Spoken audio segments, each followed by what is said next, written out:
সবাইকে আজকের পর্বে স্বাগত জানাচ্ছি। আজকে আমরা আলোচনা করব নবম ও দশম শ্রেণীর গণিতের অধ্যায় 11 বীজগাণিতিক অনুপাত সমানুপাতের 11.1 দুটি প্রবলেম নিয়ে আলোচনা। চলো আমরা আলোচনায় ঢুকে পড়ি।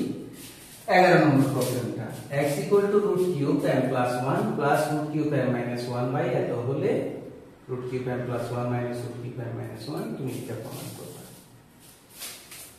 আমি তোমাদেরকে যে কথাটা সব সময় বলি অন্য ভিডিওগুলোতেও বলেছি, সেটা হলো এই অনুপাত সমানুপাত চ্যাপ্টারগুলোতে তোমাকে খুব ভালো করে খেয়াল করতে হবে কি দেওয়া আছে, 2 তোমাকে কি প্রমাণ করতে হবে। কি প্রমাণ করতে হবে সেটা যদি তুমি ফোকাস করতে পারো, সেটা যদি তোমার ফোকাসের বিষয় হয় যে আমি এখানে পৌঁছবো, তুমি কিন্তু কি করতে হবে সেটা নিজে নিজে বুঝে ফেলতে পারবে। যেমন আমার এটা দেওয়া আছে, আমি এখানে পৌঁছবো। এখন এখানে পৌঁছার জন্য যা যা করা লাগে আমি তাই করব, তুমি করতে পারবে তোমার, কারণ তুমি এই চ্যাপ্টারের আগে পর্যন্ত যত যত জিনিস শিখেছো সবকিছু এখানে প্রয়োগ করে এটাই করো, আর কিচ্ছু না। সুতরাং তুমি যদি এইটাকে ফোকাস করো, দেখো আমরা এটাকে ফোকাস করি, যেটা প্রমাণ করতে বলছে সেখানে খেয়াল করে দেখেছো x এর উপর কিউব আসছে, এখানে x এর উপর কিউব না, কিছু x এর উপর পাওয়ার 1। তবে এখানে প্রমাণ যেখানে আছে সেখানে দেখছো m আছে, m এর উপর কোনো স্কয়ারও নাই, কিউবও নাই। আর তুমি দেখো এটা রুটে করো, রুট কিউব। তাহলে তোমাকে দুইটা জিনিস মাথায় রাখতে হবে, এক এখান থেকে x কিউব আনতে হবে, 2 রুট যে আছে সেটা তুলে ফেলতে হবে। এখন আমরা সেটাই করব, আমাদের কাজ হবে x কে কিউব করা, এখান থেকে রুটটা তুলে ফেলা।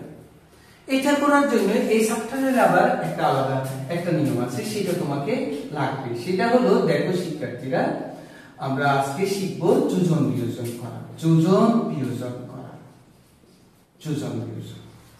তো যোজন বিয়োজনটা কি? যোজন মানে যোগ করা, বিয়োজন মানে বিয়োগ করা। এবং যোগটা উপরে করতে হয়, বিয়োগটা নিচে করতে হয়, দুই পাশে যোগটা উপরে, বিয়োগটা নিচে। যোজন বিয়োজন উপরেরটার সাথে নিচেরটা যোগ হয়ে উপরে হবে, উপরেরটার দিকে নিচেরটা বিয়োগ হয়ে নিচে হবে।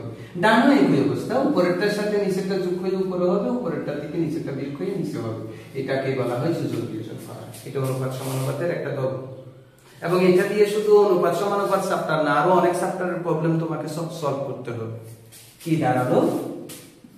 যোজন বিয়োজন মানে কি? যোজন বিয়োজন মানে যোগ বিয়োগ করা, যোগটা করতে হয় উপরে, বিয়োগটা করতে হয় নিচে। এবং এটা একটা সমীকরণ। যোজন বিয়োজন কোথায় করতে পারবে? সমীকরণে করতে পারবে। অর্থাৎ ইকুয়াল টু চিহ্ন দ্বারা দুটি রাশি যুক্ত হলে সেটাকে সমীকরণ বলে। যোজন বিয়োজন বামেও করতে হবে, ডানেও করতে হবে। উপরেরটার সাথে নিচেরটা যোগ, উপরেরটার দিকে নিচেরটা বিয়োগ, উপরেরটার সাথে নিচেরটা যোগ, উপরেরটার দিকে নিচেরটা বিয়োগ। তো এখন কথা হলো, স্যার আমরা যোজন বিয়োজন করতে হবে, এটা হ্যাঁ আপনি বুঝাই দিয়েছেন, বুঝছি খুব। যোজন বিয়োজন করা মানে যোজন যোগ করা, বিয়োগ করা, উপরে যোগ করা, নিচে বিয়োগ করা, উপরেরটার সাথে নিচেরটা যোগ করে উপরে বসানো, উপরেরটা থেকে নিচেরটা বিয়োগ করে নিচে বসানো। কিন্তু কখন করব? কখন করব? দেখো স্টুডেন্টরা, কখন করব? মনে করে এই যে একটা রাশি, এই যে একটা সমীকরণ দেখেছো, উপরেরটা নিচেরটা দেখতে এইরকম, সাইনের বেশ কম, a1 a1 শুধু প্লাস মাইনাস আসে। তুমি যদি এটা ডান পাশে যোজন বিয়োজন করো, দেখবে যে বড় রাশিটা কি হয়ে যাবে, ছোট রাশিতে পরিণত হবে। যোজন করছি উপরেরটার সাথে নিচেরটা যোগ, উপরেরটার দিকে নিচেরটা বিয়োগ, বিয়োগ করলে মাইনাসটা কি হবে? প্লাস। স্যার বামে 1 আছে, x এর সাথে 1 যোগ করো, x থেকে 1 বিয়োগ করো, তো কি হলো? x + 1 x - 1, 1 1 চলে গেল 2a, a চলে গেল 2, কাটাকাটি করলে জাম্বো সাইজের একটা জিনিস ছোট সাইজে পরিণত হবে। অর্থাৎ কোনো ভগ্নাংশে তুমি যদি কোনো একটা সমীকরণের কোনো এক পাশে যদি দেখো যে ভগ্নাংশ এবং ভগ্নাংশ দুটোই একই রকম, শুধু মাঝখানে সাইনের বেশ কম, তখন তুমি যোজন বিয়োজন করবে, তখন এটা ছোট হয়ে যাবে। অর্থাৎ বড় একটা কোন সমীকরণের যে কোনো একটা পক্ষে বড় একটা ভগ্নাংশ আছে, সেই ভগ্নাংশটাকে যদি তুমি কি করতে চাও, ছোট করতে চাও, তাহলে ওই সমীকরণকে যোজন বিয়োজন করে দিবে, তাহলে ছোট হয়ে যাবে। এখন দেখো আমার প্রমাণে কিন্তু n তো রুটের ভিতর, আর দেখছো কত বড় একটা ভগ্নাংশ। তো আমার উদ্দেশ্য হলো আগে এটাকে কি করে ফেলা, ছোট করে ফেলা। তাহলে এটাকে ছোট করতে চাইলে যোজন বিয়োজন করতে হবে। চলো আমরা যোজন বিয়োজন করি। x এর নিচে 1 আছে, x এর সাথে 1 যোগ হয়ে উপরে হবে যোজন, আবার x এর থেকে 1 বিয়োগ করে নিচে হবে এই যে এখানে এক আসে যোজন উপরেরটার সাথে নিচেরটা যোগ উপরেরটা থেকে নিচেরটা বিয়োগ ডান পাশেও একই অবস্থা উপরেরটার সাথে √3m + 1 প্লাস √3m - 1 তার সাথে যোগ হবে নিচেরটা তো নিচের এটা যদি তুমি যোগ করে এই যোগটা একটু খেয়াল করবে যোগের সময় যেমন আছে তেমন ঠিক থাকবে আবার উপরেরটা থেকে নিচেরটা বিয়োগ করার সময় একটু সাইনের ব্যাপারটা মনোযোগী হবে তো উপরেরটা লিখি √3m + 1 প্লাস √3m - 1 তার সাথে বিয়োগ করতেছি কিন্তু এখন এখানে বিয়োগ হবে এবং যখন বিয়োগ করব তখন এই মাইনাসটা কিন্তু প্লাস হবে খুবই গুরুত্বপূর্ণ √3m - 1 এটাকে বলা হয় যোজন বিয়োজন করা যোজন বিয়োজন করা এরপর শিক্ষার্থীরা কি হয় দেখো x + 1 x - 1 ইকুয়াল তুমি এইটা একটা পদ এটা একটা পদ দুটোই একই পদ দেখো সদিশ পদ এবং দুটোটার আগে প্লাস তাহলে যোগ করো 2√3m + 1 এটা চলে গিয়েছে যে দেখছো একটা প্লাস একটা মাইনাস এটাও চলে গিয়েছে দেখো একটা প্লাস একটা মাইনাস কিন্তু এই দুটোটাই একই দুটোটা কি হবে যোগ হবে √3m - 1 দুটো কাটাকাটি গেল এক কাটাকাটি গেল কি হলো x + 1 x - 1 আমাদের উদ্দেশ্য কিন্তু m থেকে রুটটা তুলে ফেলা এবার সুপ্রিয় শিক্ষার্থীরা আমরা একটু চিন্তা করি তাহলে আমরা বুঝতে পারবো আমাদের কি করতে হবে শুনো এটার মানে কি এটার মানে হলো x⁴ অর্থাৎ এই যে রুটের ভিতরে যদি কিছু থাকে এটার অর্থ হলো 1 ওই রুটের পেটের ভিতর সেটা থাকে আমি পেটের ভিতর না বলি আর কি 1 সেটাই হবে তো এটা কি হয় এটা m + 1/1/3 হয়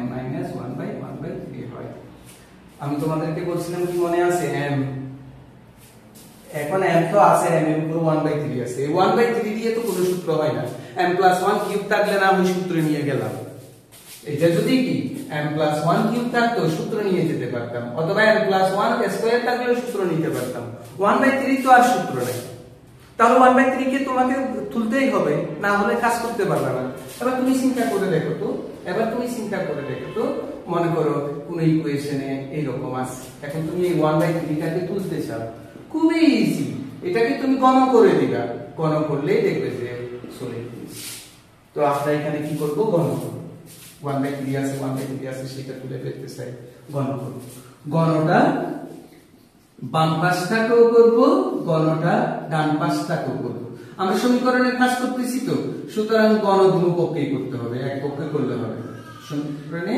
কোনো কাজ করলে এটা দুই পক্ষে কি করতে হয় গণ করে গণ করে দেওয়াতে কি হলো দেখো তুমি দেখবে এখন x পেয়ে যাবে এই যে a + b হোল কিউবের সূত্র আমরা প্রয়োগ করব এই যে a + b হোল কিউবের সূত্র তোমরা সবাই জানো এই যে এটা আমরা প্রয়োগ করব আমরা আরো জানি এখানে মাইনাস থাকলে এটা মাইনাস হয় এটা মাইনাস হয় তো আমরা প্রয়োগ করি x³ 3x² 1 3x 1² + 1³ নিচেও তাই প্রয়োগ করি x³ - 3x² 1 3x 1² - 1³ দেখো শিক্ষার্থীরা এটার সাথে এটা গুণ করলে ওই যে চলে যাবে m + 1 হবে m - 1 হবে অর্থাৎ 1/3 এর সাথে 3 গুণ করলে 3 3 চলে যাবে 3 দেখো m3 পেয়েছি আমরা শুধু তাই না লাভবান হয়েছে x³ পেয়েছি এবার আমরা এটাকে একটু স্মার্ট রূপ দিই x³ 3x²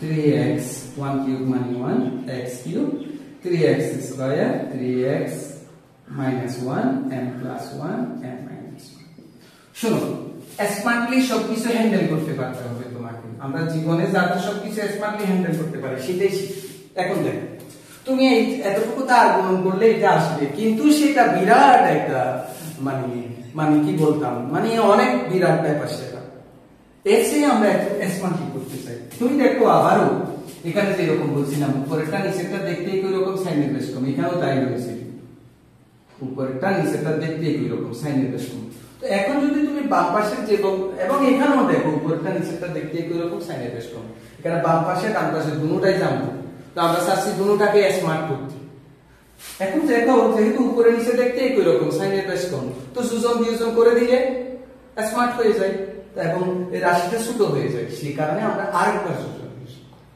চলো আমরা আরেকবার যোজন বিয়োজন করে করলে দেখবে যে তুমি পৌঁছে যাচ্ছ। তো আরেকবার যোজন বিয়োজন একটু ধৈর্য ধরে করবে যাতে সাইনের সমস্যা না হয়। উপরেরটা লিখে ফেলি x³ 3x square plus 3x plus 1, তার সাথে যোগ করতেছি নিচেরটা x³ minus 3x square plus 3x minus 1। আবার আমরা উপরেরটা থেকে নিচেরটা বিয়োগ করতেছি। উপরেরটা একটু লিখি x³ 3x square 3x plus 1 বিয়োগ নিচেরটা, এটা বিয়োগ করে দিই। তো এটা বিয়োগ করে দিলে কি হবে, এটা বিয়োগ করে দিলে একটু সরল রাখতে হবে, এটা মাইনাস হবে, এটা প্লাস হবে, এটা মাইনাস হবে, এটা প্লাস হবে। x³ plus 3x square minus 3x plus 1, ডান পাশে একই কাজ। উপরেরটার সাথে আমরা নিচেরটা কি করব, যোগ করব। এই m প্লাস 1 এর সাথে এটা যোগ করব। আবার উপরেরটা থেকে নিচেরটা বিয়োগ, m প্লাস 1 থেকে এটা বিয়োগ, এটা মাইনাস হবে, এটা প্লাস হবে।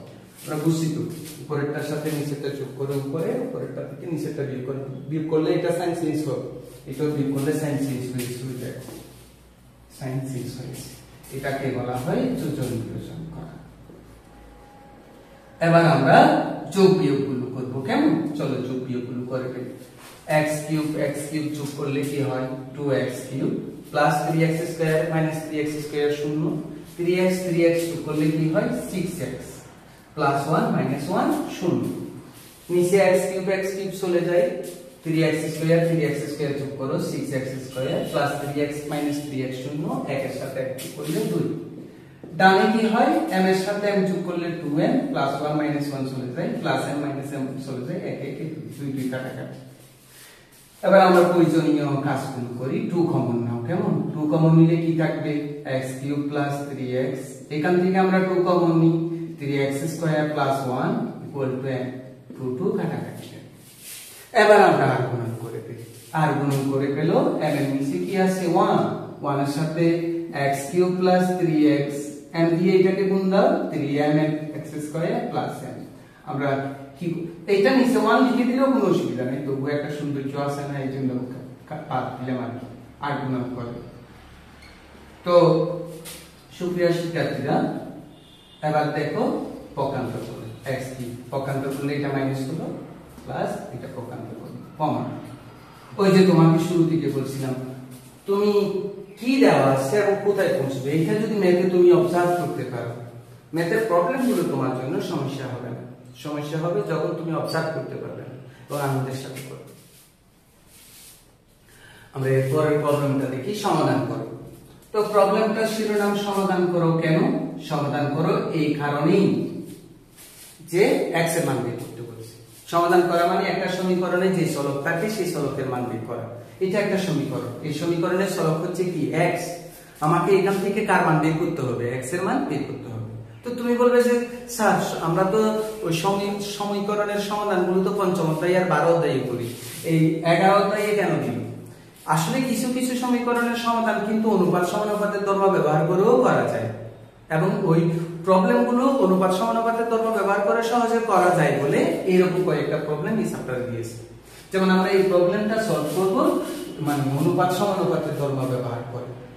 তো অনুপাত সমানুপাতের একটা ধর্ম ছিল না এইরকম একান্তর করা। তো একান্তর করার ধর্মটা কি রকম, যে কোণাকুণি ভাবে, যেমন তুমি কোণাকুণি ভাবে x এর জায়গায় q কে নিয়ে যেতে পারবে, q এর জায়গায় x কে নিয়ে যেতে পারবে, অথবা কোণাকুণি ভাবে x এর জায়গায় q কে আনতে পারবে, q এর জায়গায় x কে নিতে পারবে, y এর জায়গায় p কে নিতে পারবে, p এর জায়গায় y কে নিতে পারবে। এটাকে বলা হয় একান্তর করা। আমরা এখানে একান্তর করব। তবে একান্তর করার আগে একটা ব্যাপার, সেটা হলো কোন একটা ভগ্নাংশের উপর যদি কোন একটা পাওয়ার থাকে, এটা আলাদাভাবে লবের উপরও হরের উপরও এবার বি স্কয়ার, এটা লবের উপরও স্কয়ার হরের উপরও স্কয়ার। এখানেও ঠিক সেরকম একটা ব্যাপার হবে, 1 মাইনাস x এর উপরও কিউব 1 প্লাস x এর উপরও cube equal to 1 plus x by 1 minus x। তো আমরা তো x এর মান বের করতে চাচ্ছি। আসলে সমীকরণের সমাধান করার নিয়ম হলো চলক যেগুলো সেগুলো সব একপাশে নিয়ে যেতে হয়, তাহলে কাজ করতে কি হয়, সুবিধা হয়। তা আমরা কি করব, এই x বিশিষ্ট পদগুলোকে সব ডানে নিয়ে যাব, যেহেতু ডানে x বিশিষ্ট পদগুলো আছে। তো নিয়ে গেলে 81 বামে থাকুক, সব ডানে চলে যাবে। ডানে আগে যারা যারা আছে তারা ঠিক থাকুক, বাকিগুলোকে নিই। এখন এটা দেখো, এটা ছিল করছি আমরা মনে করো y/p ঠিক আছে, এটাকে ওখানে নিয়ে যাও, এটাকে এখানে কোন আপনি পাবে। তো এটাকে যখন আমি ডানে নিয়ে যাব তখন এটা লব হিসেবে আসবে, তো ডানে গেলে এটা হর হিসেবে হবে, এটা নিচে হবে। এটা হর হিসেবে আছে, ডানে গেলে সেটা কি হিসেবে হবে, লব হিসেবে হবে। এবার আমরা কি করছি দেখো, সূচকের একটা নিয়ম আছে, বেস যদি একই হয়, রিলেশন যদি গুণের হয়, পাওয়ার হবে যোগ। তো এটা 1 + x⁴ এখানে কি তো যোগ করলে কি হবে 1 + x⁴, এটাও কি হবে 1 - x⁴। তো এটা আমরা 1/x/1 - x⁴, আমরা a + b হোল কিউবের সূত্র জানি, a + b হোল স্কয়ারের সূত্র জানি, a + b⁴ এর তো সূত্র জানি না। সুতরাং তুমি এখানে কোনো সূত্র প্রয়োগ করতে পারবে না, এটা করতে হবে অন্যভাবে। কিভাবে? ওই যে আমরা সূচকের একটা নিয়ম শিখেছিলাম যে যদি এমন হয় যে বেস সমান, তখন পাওয়ার গুলো কি হবে সমান, অথবা যদি হয় পাওয়ার সমান, তখন বেস কি হবে সমান হবে। আমরা এটাই ইমপ্লিমেন্ট করব কোন একটা ইকুয়েশনে, অর্থাৎ সূচকীয় ইকুয়েশনে যদি পাওয়ার গুলো পরস্পর সমান হয়, তখন বেস গুলো সমান হবে। আমরা এখানে সেটাই করব। এখন আমাকে চিন্তা করতে হবে কার উপর পাওয়ার 4 দিলে 81, কারণ আমরা 4 তুলতে চাই। তুমি খুব চিন্তা করে দেখো, 3 এর উপর 4 দিলে 81, স্যার এটা কিভাবে বুঝলে? তুমি সব না বুঝলে দেখে করবা, 3 দিয়ে করো, 3 × 7 = 81, আবার 3 দাও 9, আবার 3 দাও, তুমি দেখলে যে 3⁴,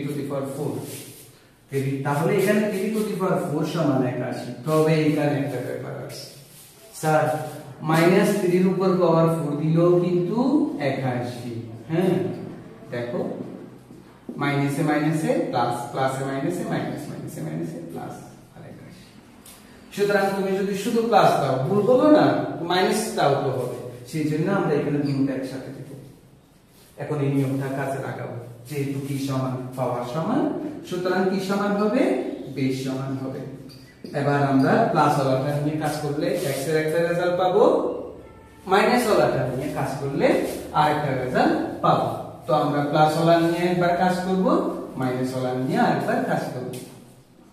প্লাস মান নিয়ে অর্থাৎ ধনাত্মক মান নিয়ে, তো ধনাত্মক মান নিলে কি হয় শিক্ষার্থীরা, 3 = 1 + x/1 - x। আর গুণন করি আমরা, আর গুণন করলে 3 নিচে কি আছে 1, 1 এর সাথে 1 + x গুণ হবে, আবার 3 এর সাথে গুণ হবে 1 - x, এই 3 এর সাথে এটা গুণ, 1 এর সাথে এটা গুণ। তো এবার কি হলো 1 + x = 3 এর সাথে 1 গুণ করলে 3, 3 এর সাথে x গুণ করলে 3x। আমরা চাচ্ছি x এর মান বের করতে, সুতরাং x বিশিষ্ট পদগুলো বামে নিয়ে আসি, এটাকে ডানের দিকে বামে আনি মাইনাসটা প্লাস, এটাকেও বামের দিকে ডানে নিয়ে যাই মাইনাসটা প্লাস, অর্থাৎ এখানে আমরা করলাম আর গুণন, আর এই লাইনে এসে আমরা করলাম পক্ষান্তর। এবার আমরা কি করি, প্রাইস x এর সাথে x যোগ করলে 4x = 2, বা x = 2/4, কাটাকাটি করলে x = কত ½ এবার আমরা মাইনাস মান নিয়ে কাজটা করি, ঋণাত্মক মান নিয়ে। তো ঋণাত্মক মান নিয়ে যখন কাজ করব তখন 3 এর আগে কি হবে মাইনাস = 1 + x/1 - x। তো -3 নিচে কি আছে 1 আছে, আমরা আবার গুণন করি, 1 এর সাথে 1 + x গুণ, -3 এর সাথে 1 - x গুণ, আর গুণন আর কি, এটা নিচে কি আছে তো 1 আছে, তো 1 এর সাথে এটা গুণ, আর -3 এর সাথে এটা গুণ, 1 + x = -3 মাইনাসে মাইনাসে প্লাস। তো x কে বামে নিয়ে আসো, প্লাসটা মাইনাস, ওইটাকে ডানে নিয়ে যাও, মাইনাসটা প্লাস। এরপরে শিক্ষার্থীরা কি হলো -2x = -4, তো 2x = 4, বা x = 4/2, x = কত 2। সুতরাং নির্ণয় সমাধান x = কি 2 এবং ½ এই দুটোটা আছে। তো এখানে আরো কিছু প্রবলেম আছে একই রকমের, তোমরা একই রকমের প্রবলেমগুলো নিজেরা করে ফেলবে। আমি প্রত্যেকটি পর্বে যেগুলো নতুন ধরনের সবগুলোই আমরা ক্রমান্বয়ে প্রত্যেক পর্বে করে দিতে চেষ্টা করব। তো আবারও একই অনুরোধ, যদি তুমি মানে আমার চ্যানেল ক্লাসটা যদি তোমার ভালো লাগে তাহলে অবশ্যই আমার চ্যানেলটা সাবস্ক্রাইব করবে দয়া করে, এবং না করে থাকলে করে ফেলবে। এবং এতক্ষণ মনোযোগের সাথে যে আমার ক্লাসটা দেখেছো এই জন্য অসংখ্য ধন্যবাদ। আবার দেখা হবে, আল্লাহ হাফেজ।